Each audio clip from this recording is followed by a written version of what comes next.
Pedagang pasar 16 Ilir Palembang, khususnya yang berjualan di dalam gedung, melakukan demonstrasi menolak sosialisasi yang dilakukan oleh Perumda Pasar Palembang Jaya dan PT Bima Citra Realty atau BCR.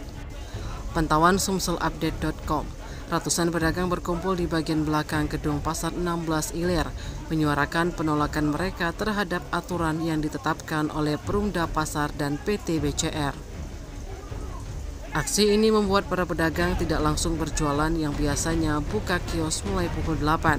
Karena melakukan aksi penolakan ini, mereka tutup sementara.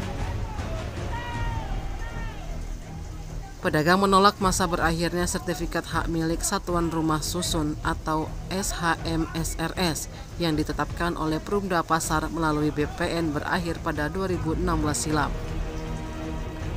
Dengan demikian, para pedagang harus membayar uang sewa kembali dengan harga mulai 180 juta sampai 330 juta sesuai dengan tingkatan yang telah ditetapkan. Para pedagang dengan kompak mengusir PT BCR dari kerumunan yang dimaksud sebelumnya untuk sosialisasi. Tim Liputan Sumsel Update TV melaporkan.